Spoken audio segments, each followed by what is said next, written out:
So after Putin's terrible, disastrous summit in Alaska, and I know a lot of you thought the summit with Alaska, that went great. It didn't. I'll show you the evidence of that. After that happened, Trump started moving incrementally and initially with a burst with the Europeans and meeting at the White House, and then incrementally closer and closer to Kyiv. Okay, so I'll show you what happened. Why did he flip yesterday with just a simple phone call from Putin? All right, let's start here. Darth Putin, I usually end with, but y'all spent 2.5 weeks saying Donald Trump would send Tomahawks. Took me 2.5 hours to change his mind. That may be the case. And I know a number of you were putting in the comments in mine, like, Dr. Gertis, I saw this all along. Okay, well, but all the signs were there. And I'm not the only one thinking the signs were there. Michael McFaul, the former ambassador to Russia, said he sounded very different about this 24 hours ago. He really did. I'm not making that up. All right. Trump and Zelensky are set to meet at 2000 hours. That's at night Kyiv time, as opposed to 12 noon, about lunchtime, U.S. time. Closed to the press. That's good that it's closed to the press. We don't want another disastrous, you don't have the cards kind of meeting. The meeting will last no more than an hour. Trump is expected to depart for Florida afterwards.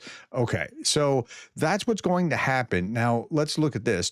Zelensky landed, and then he had great meetings, and he's been kind of blindsided here. During my meeting with Secretary of U.S. Department of Energy, Chris Wright, we discussed in detail energy capacities, potential projects for partnerships in the energy sector. I spoke with about Russia's strikes on Ukraine's energy system and the need to restore the affected facilities as quickly as possible. And they need to do this because they don't have the air defense. If they had the air defense, this wouldn't be a problem. But now it is because, for the lack of a shoe, the horse is lost. For the lack of a nail, the shoe is lost, that sort of thing. It's important for us to develop cooperation between Ukraine and the United States, particularly by expanding the presence of American businesses in Ukraine. So Zelensky's moving in the right direction, and then he met with U.S. defense giants Raytheon and Lockheed Martin. If you don't know who those are two of the biggest names in the defense industry. Ahead of meeting with with Trump, where two leaders are expected to discuss potential deal to provide long-range Tomahawk missiles to Ukraine. Well, that was what was expected to be. Like, we thought there was going to be a big announcement about Tomahawks. We don't know that that's off the table, but it doesn't sound like it's still on the table. So Zelensky and his delegation were reportedly caught off guard by Trump's call with Putin and the plan to meet in Hungary, especially as the transfer of Tomahawk missiles to Ukraine was closer than ever, according to Axios. Again, I'm not making this up. It looked very much like this was the case. This is what everybody thought. Trump's summit with Putin in Alaska. Now, let's roll back the clock and talk about what happened with Alaska, because that actually went pretty badly for Putin. So let's look at what happened there and then how we got to here. Trump's summit with Putin in Alaska was supposed to open a path to peace in Ukraine, but instead it turned into a lecture on medieval history. Sources close to FT said Trump nearly walked out after Putin rejected a ceasefire deal and demanded Ukraine's capitulation. The fallout, a noticeable shift in U.S. policy, now tilting toward stronger support for Kyiv. Like, Trump was going to give away the store, too. Okay, after Putin summit, this is CNN, after the Putin summit, Trump changed his mind on supporting Ukraine strikes on Russian energy targets, sources say. I'm showing you multiple sources, FP and CNN and other sources, because this is what it looked like. Okay, now this is next to reporting about what happened with, according to the FP. That's the financial press. Putin ruined the talks with Trump in Alaska by reading him his ridiculous history lecture. Okay, according to the paper, Putin said the war would end only with Ukraine's capitulation and the transfer of additional territories in Donbass. He then launched into a monologue about Russian history, even mentioning Yaroslav the Wise. Caught off guard, Trump reportedly raised his voice several times before cutting the meeting short and canceling a scheduled working lunch. Remember, they didn't stay for lunch, like they were just getting out of there? Yeah, that's what happened.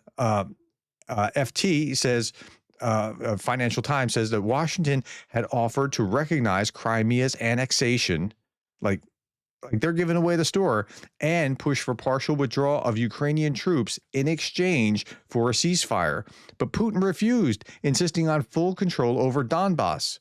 Sources told the paper that this exchange became a turning point after Alaska, Trump began to distance himself from Putin and move closer to Kyiv.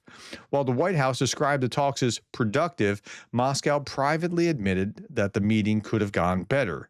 The two leaders are now preparing for a new meeting in Budapest to take place after Zelensky's visit to the White House, where discussions will center on potential U.S. deliveries of Tomahawk missiles to Ukraine. I don't know, and I would be very surprised if U.S. deliveries of Tomahawk missiles to Ukraine are still actually going to happen. They may even talk about them, but it seems like that's not going to happen after this phone call last night. I'm not going to talk about the phone call itself or Trump's tweet after the phone call, which was glowing about Putin. Yeah, it was frustrating to see that last night. Okay, U.S. President Donald Trump spoke by phone with Russian President Vladimir Putin, agreeing to meet in Budapest to discuss the end of the war in Ukraine, a move that's already drawn backlash from Ukraine. Trump has held several calls, even met with Putin in Alaska over the past year. None have produced progress toward peace. And then in this video, the short, very short video, he's asked about this. Didn't Putin try to dissuade you from selling Tomahawk missiles? Well, of course. What do you think he's going to say? Please sell Tomahawks? No, but Is he going to say, please sell those Tomahawks? I really appreciate it. I did actually say, would you mind if I gave a couple of thousand Tomahawks to your opposition? I did say that to him. I said it just that way.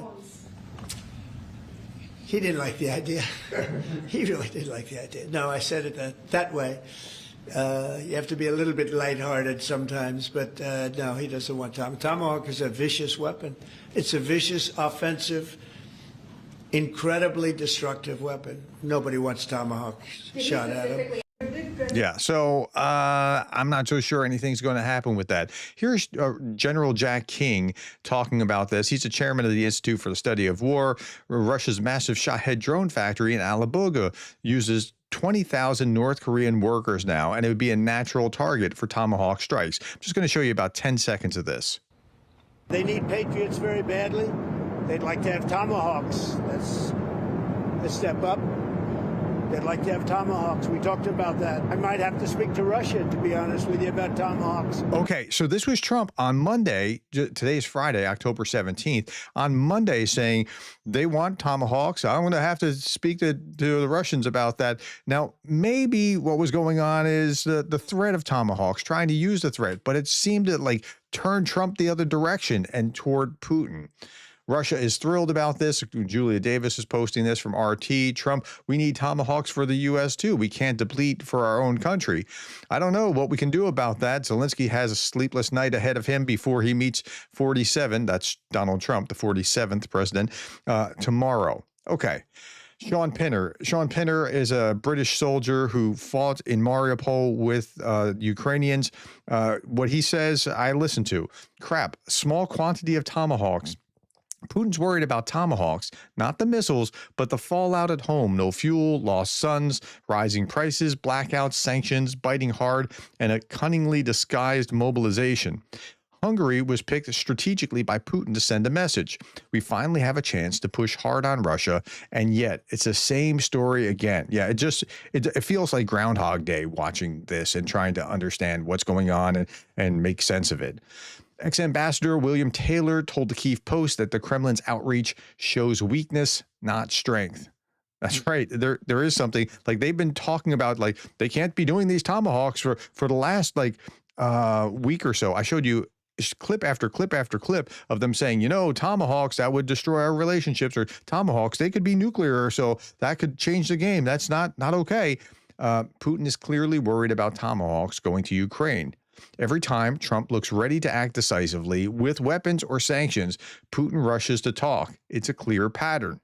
So keep pushing rather than just start talking. But anyway, okay, so Putin's flight route to meet with President Trump in Hungary is, of course, still unclear, says Peskov.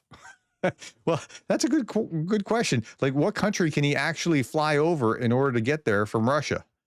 I mean, Serbia is probably his closest friend, but Serbia is also landlocked. There's still like, there's no easy way to get there. I mean, you can't go over Poland, you can't go over Ukraine, can't go over Romania. Bulgaria is probably not hip. Greece, I don't see. Yeah, at any rate, it's a good question. Now, meanwhile, what were they talking about? Like, they were talking about business deals and things along those lines. Maybe it was something like this. Kremlin's special envoy, Dmitriev, addressed Elon Musk with the idea of building a tunnel from Russia to Alaska through the Bering Strait. Imagine connecting the U.S. and Russia, the Americas, and the Afro-Eurasia with Putin-Trump tunnel, he wrote on X. Yeah, this is what the Putin-Trump tunnel would look like as it's connecting Russia to the United States. And it would be underground, obviously, because as a tunnel. But this is U.S. territory. This is Russian territory.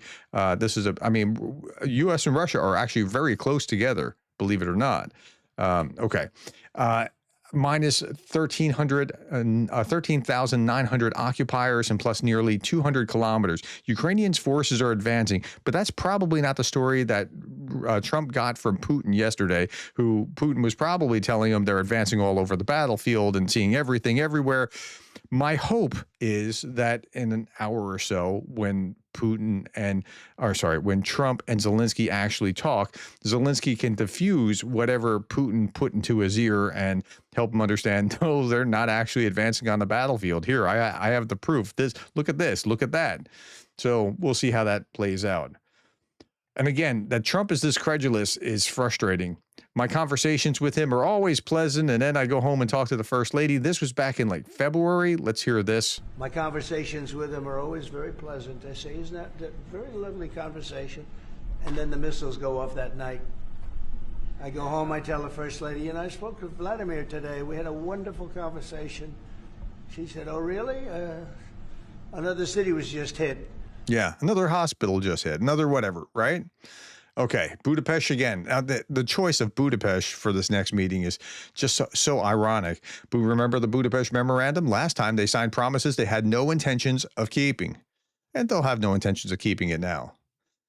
Trump's trip to Budapest isn't only about saving Putin, says Jay in Kyiv. It's about saving Orban. Well, that's interesting, and he's highlighting Yaroslav Trofimov. Who said Orban faces the toughest election since returning to power 15 years ago and is becoming a global beacon of authoritarian conservatism. And, well, I would say authoritarian conservatism. I'd say authoritarian populism and an inspiration to MAGA, which clearly some people in MAGA, through Tucker Carlson's influence, are like pro-Orban. It's really weird to watch.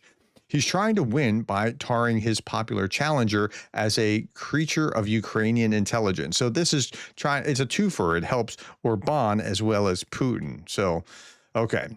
Last little bit by Darth Putin. Russia violates the UN Charter, nuclear NPT, Helsinki Accords, and all these other treaties, etc. But Russia will honor another Budapest Agreement. Yeah. Okay, so that's where we are. This is where we are just before President Trump and Zelensky are going to meet. Tell me what you think about this in the comments below. Subscribe if you haven't. I'll be back to talk about their meeting later on today, and we'll just give you everything that we know at the time. Thank you for the time, the likes, the shares, and the subscribes, and thank you for being the kind of person that cares about Ukraine.